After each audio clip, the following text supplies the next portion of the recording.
Xin ciao les amis, aujourd'hui 25e jour de l'aventure, réveil à Muang La. Alors, il est tard, très tard.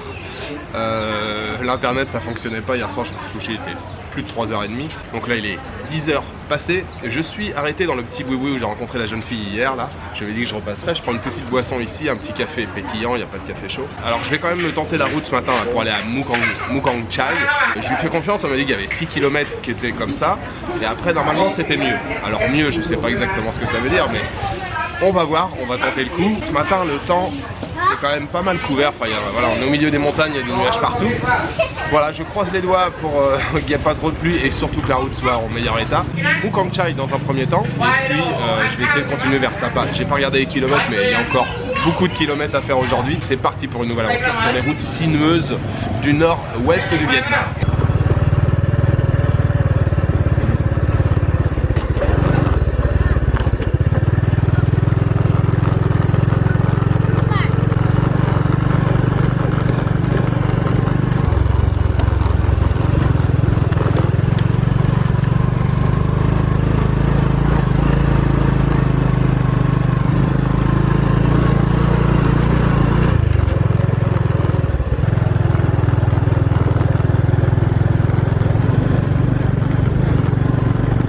Alors je m'arrête ici, j'ai fait quoi là, 7-8 km. Je m'arrête ici parce que je suis content. Je viens juste de retrouver, vous voyez il y a une borne derrière là. Je viens juste de retrouver un petit bout de route goudronnée, hein, pseudo goudronnée. Mais c'est beaucoup mieux parce que là j'ai fait un passage. Je me suis dit si ça continue comme ça pendant trop longtemps ça va être hardcore. Il y a des moments où il y a carrément une mini rivière qui passait, il y avait de la boue, c'était la terre là, vous voyez comment elle est. Là quand c'est mouillé c'est hyper glissant, c'était un coup à droite, un coup à gauche. C'était hors de question que je filme avec la caméra, j'étais à deux doigts de me planter. Mais j'ai réussi à le passer quand même. Et je viens juste d'arriver sur le goudron. Et en plus, il y a une vue magnifique, donc je voulais vous partager ça absolument. Regardez ces belles rizières. C'est magnifique.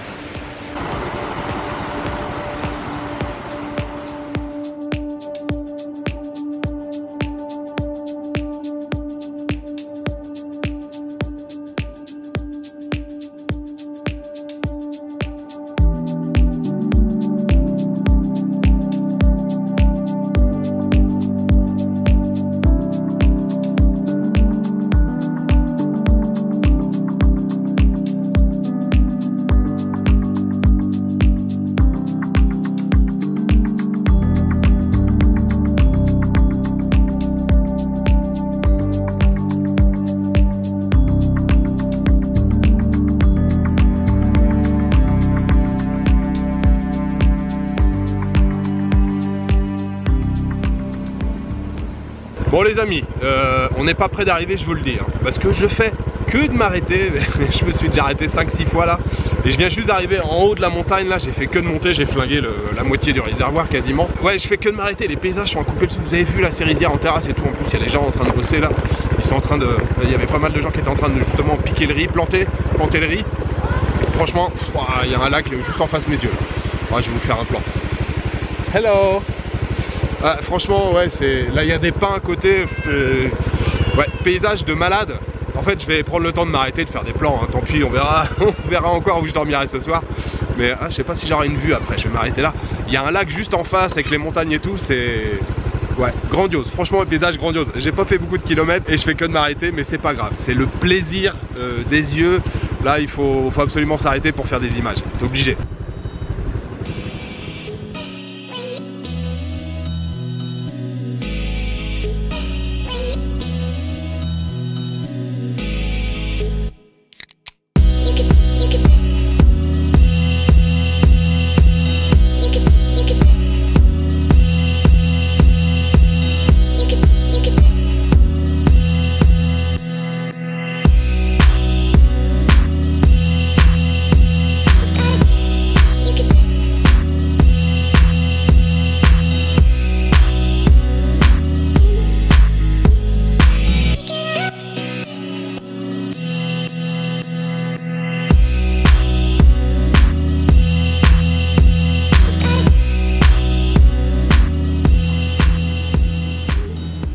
Petite pause les amis, je suis dans un tout petit village.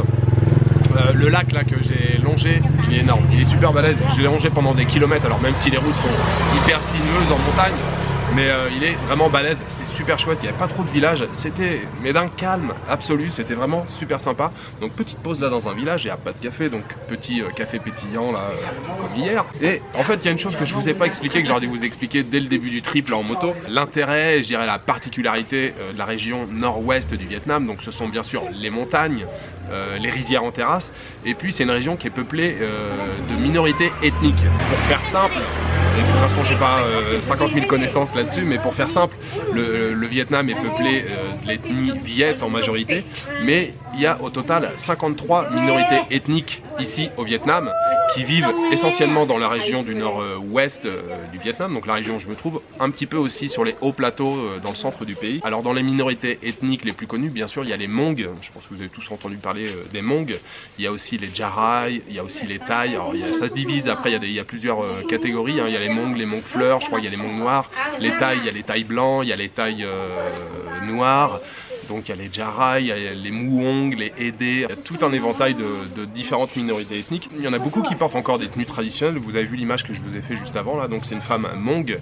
J'ai essayé de demander, là, de me renseigner, la petite dame là, chez qui je me suis arrêté, pour lui demander à quelle minorité elle appartenait. Donc elle est Thaï. Vous en avez vu depuis plusieurs jours des Thaï blancs, parce qu'à Mae Cho je me suis arrêté, c'est peuplé de Thaï blancs essentiellement. Vous avez vu beaucoup de femmes avec des coiffes, enfin une espèce de chignon sur la tête. Donc la femme chez qui je suis, elle est Thaï blanc, c'est ce que j'ai compris. Mais vous avez vu les jeunes filles à côté d'ailleurs qu'on voit là un petit peu dans le cadre, elles sont Hmong. Donc voilà, bah, écoutez, je vais poursuivre la balade tranquillement. J'ai pas fait beaucoup de kilomètres depuis le début. Là il me reste pour arriver, je pense, à peu près à la Mu Kang Chai où je veux aller. J'ai regardé grossièrement, il doit me rester 20-25 km à peu près.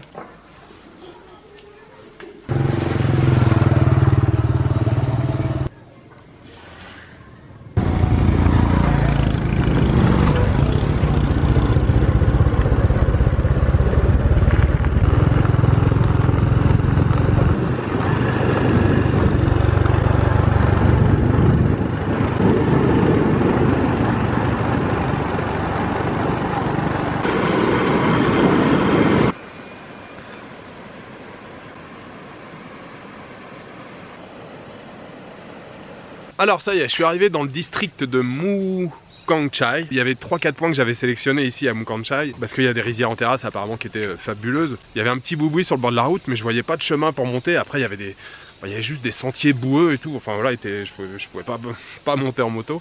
Donc je me suis arrêté. Le soleil me brûle les amis. Je me suis arrêté donc sur un petit boui-boui. Il y avait un groupe d'hommes qui était là.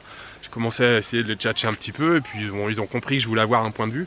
Ils m'ont indiqué un petit chemin, mais je voyais pas.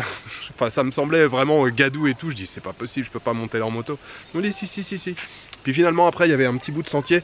Donc vous voyez comme il y a derrière là, en fait c'est bétonné un petit peu, donc ça fait quoi? Ça fait 2 mètres de large. Alors il y a eu des passages là où justement il y avait de l'eau qui coulait, de la boue et tout. Enfin c'était hyper sport, j'étais en première. Mais enfin bon, j'ai réussi à monter. Et les amis, je me trouve face à un point de vue, mais de ouf, de malade.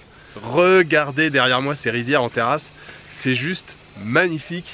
Franchement c'est du lourd. Là niveau paysage c'est assez grandiose. En plus il y a le soleil, alors il y a les nuages ici, il y a le soleil là qui donne.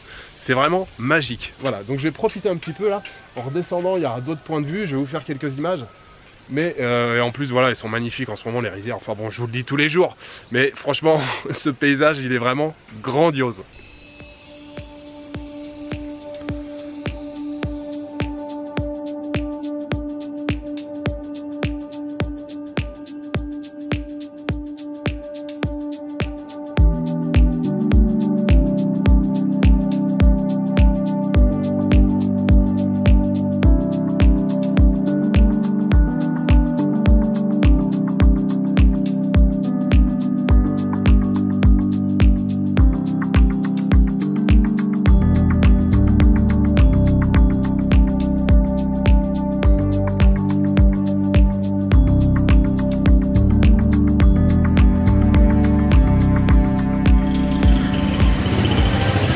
Ça y est, la pluie arrive, je viens de m'équiper, je me suis arrêté là. Petit bouboui, Kaman. Aucun réseau ici, alors je voulais regarder combien il restait de kilomètres jusqu'à Sapa. J'aimerais bien y arriver ce soir. Bon, je vais attendre un petit peu, et puis voilà, je vais prendre la route, je vais tracer.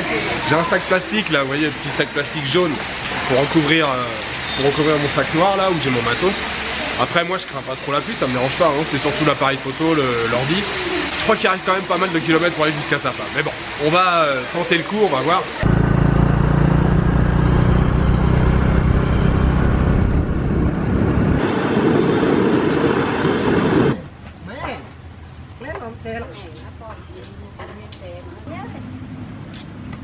Alors, j'avale les kilomètres.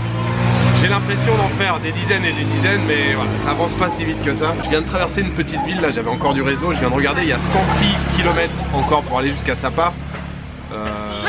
Google indique 2h44, autant dire quasiment 3 heures de route. Là il est presque 4h30. Bon, ce que je vais pousser jusqu'à Sapa, j'ai regardé, il n'y a pas trop de villes sur la route là entre les deux.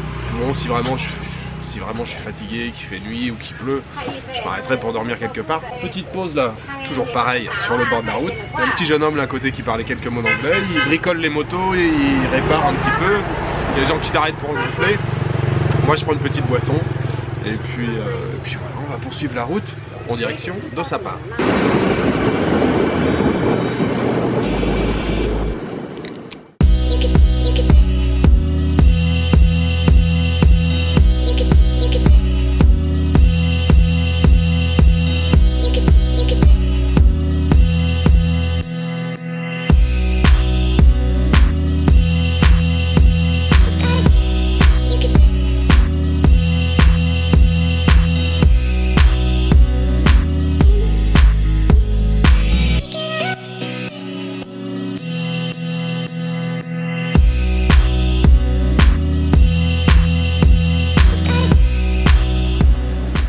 Les amis, je vous retrouve au milieu de nulle part. Alors vraiment au milieu de nulle part.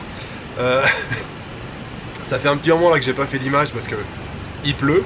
Ça s'est calmé un petit peu. En fait là il y a une bonne quinzaine de kilomètres, j'étais dans la vallée là. C'est quasiment les dernières images que je vous ai faites. Il pleuvait un petit peu, mais ça allait. Et puis après, bon, j'avais vu mon réservoir, j'avais vu qu'il restait pas beaucoup. Puis bon, honnêtement, jusque-là, c'est vrai qu'il y a souvent des petits bruits pour acheter de l'essence ou même des stations essence, il y en a quand même assez régulièrement. Puis j'ai commencé à monter et je me suis enfoncé dans la montagne. Là, ça fait que de monter. J'ai passé une ou deux montagnes, mais à sec, mais à sec de chez sec, complètement sec. Je me suis arrêté 2 fois dans des petites cabanes, comme je me trouve là, dans le même endroit, même genre. Je demande au gars et tout, Sang, quelque chose comme ça. Non, non, pas d'essence, pas d'essence. La jauge, elle est complètement en bas, il n'y a pas de. Un petit peu comme ça, non, fait complètement arrêté. J'ai dit c'est mort, je vais jamais y arriver. Là il reste 20 km pour aller jusqu'à Sapa. Et puis je viens de trouver cette petite cabane où il y a des petites bouteilles justement là, petites bouteilles d'1 litre où il y a de l'essence. Donc je suis sauvé, j'ai pu faire le plein d'essence.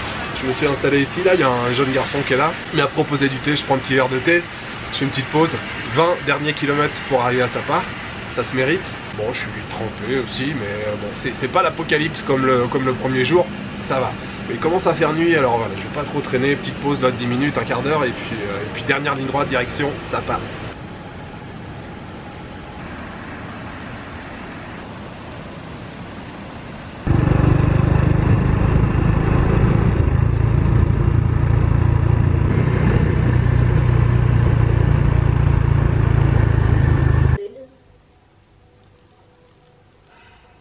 Enfin, ça y est, je suis arrivé, bordel, à Sapa. C'était vraiment long les derniers kilomètres là, voilà, ça a été une grosse journée avec beaucoup de kilomètres. Je calculerai tout à l'heure le nombre de kilomètres que j'ai fait aujourd'hui là. Je suis arrivé dans le centre de Sapa, je me suis mis près du lac, là il y a un lac dans le centre, je me suis garé tranquille avec la moto, je me suis connecté sur Google Maps, full 4G ici. Et puis j'ai regardé un petit peu sur Agoda et Booking, vite fait, j'ai regardé surtout les hôtels ou les guest houses qui se trouvaient juste autour de moi. Donc j'ai réservé carrément directement là quand j'étais encore sur la moto. Et puis ça m'a pris 1 minute pour venir ici. Je suis au Wang Hun Hotel. La chambre est plutôt pas mal, ça m'a coûté 10 € ici la nuit. Je reste qu'une nuit, hein. Demain je repars. Grande chambre avec un lit mais qui est hyper balèze. Voilà, il y a une fenêtre peut-être avec une vue. Et puis voilà, télévision, clim. Et la salle de bain à côté qui a l'air toute propre, toute nickel. Surtout ce que je vois, c'est une petite douche chaude là ce soir. Voilà, c'est parfait. Ça fait 1 minute que je suis dans la chambre, je vais juste poser mes affaires, je vais aller faire le checking, remplir les papiers. Et puis surtout, je vais aller manger parce que j'ai grave les crocs. Je meurs de faim.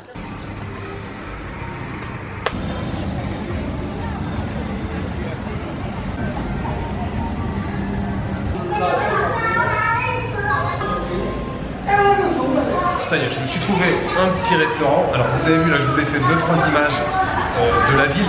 C'est un peu l'attaque. Après 3-4 jours à la campagne, quand on arrive ici, c'est Disneyland. Bon, je savais que ça passe, c'était comme ça, hein. C'est la destination la plus touristique dans le nord-ouest du Vietnam.